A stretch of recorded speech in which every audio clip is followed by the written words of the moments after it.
on n'a pas besoin des étrangers pour détester la France. Je veux dire, les champions de la détestation de ce qu'est la France, l'identité française, son histoire et ses valeurs, les champions de ça, ce sont les petits bourgeois français blancs éduqués à l'école de gauche.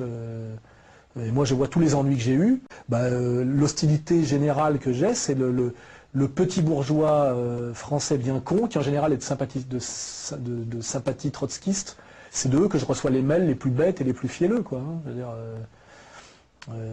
la catastrophe est là, oui. Mais ce travail-là n'a pas été fait, a été fait par les instits Trotsko-Franmac, quoi. Je veux dire, la catastrophe, elle est là. Hein. Ils ont été éduqués dans une version complètement édulcorée et niaise de l'universalisme.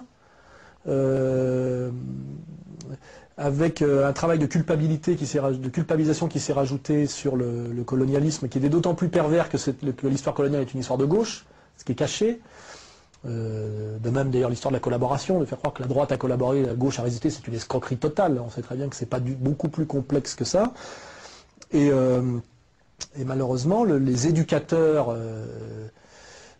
pervers et abrutis ont produit une espèce d'idéologie dominante, Trotsko-Franmac, qui n'a gardé que le pire de l'humanisme, le pire de Rousseau, le pire de la Révolution française, pour produire une idéologie de mort, c'est-à-dire une idéologie qui ne peut qu'affaiblir celui qui l'adopte. Et le problème aujourd'hui de la France, encore plus que l'immigration, c'est ça. Parce que on parle de résister à l'immigration, mais qui va résister à l'immigration? Je veux dire, le français moyen éduqué par Star Academy, les émissions d'Arte, les instituteurs de base, cette idéologie dominante, libérale, libertaire, gaucho stupide, et pour le métissage, il a la haine du blanc, la haine de la France, la haine du chrétien. Pour lui, un chrétien, c'est un curé pédophile. Un blanc, c'est un type qui va forcément basculer dans le nazisme. Enfin, c'est ça la réalité.